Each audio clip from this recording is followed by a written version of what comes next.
दुकानों पर भीड़ थी, लेकिन सड़क के कोने पर अपनी मिट्टी की मटकी रखे बैठा दीपू सुबह से एक एक ग्राहक का इंतजार कर रहा था। बार बार आवाज लगाने के बाद भी कोई उसकी लस्सी खरीदने नहीं आ रहा था। दोपहर ढलने लगी, मगर उसकी मटकी लगभग भरी हुई थी। दीपू के चेहरे पर चिंता साफ दिखाई दे रही थी, क्योंकि घर पर उसकी बीमार माँ दवाई का इंतजार जो कर रही थी।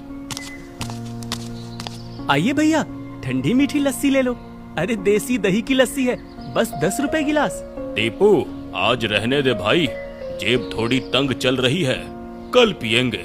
ठीक है बाबूजी, कल जरूर पीजिएगा। कितनी बिकी आज बेटा? क्या बताऊं काका, सुबह से बस 2 गिलास, दही का पैसा भी नहीं निकला। हिम्मत मत हार, मेहनत करने वाले का दिन देर से सही पर आता जरूर है। बस यही सोचकर बैठा हूँ काका, नहीं तो मन तो करता है कि सब छोड़ दूं।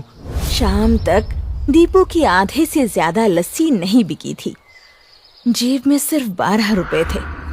माँ की दवा, घर का राशन और अगले दिन की दही, कुछ भी इतने पैसों में संभव नहीं था। टूटा हुआ दीपू घर लौटते समय रास्ते के पुराने पीपल के पेड़ के नीचे बैठ गया। उसके दिल का दर्द आंसू बनकर बहने लगा।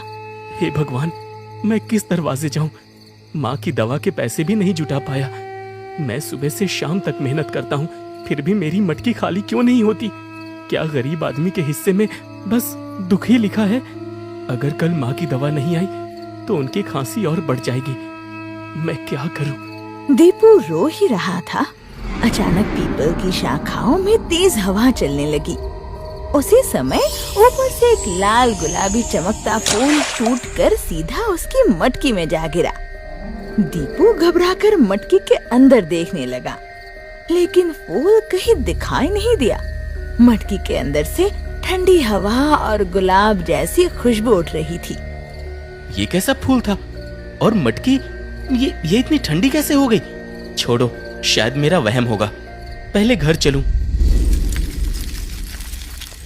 घर पहुंचते ही दीपू ने अपनी माँ को खांसते हुए पाया। सरस्वती कई दिनों से दवा के बिना तड़प रही थी। दीपू इतना परेशान था कि उसने मटकी को बस कमरे के कोने में रख दिया और माँ के पास बैठ गया।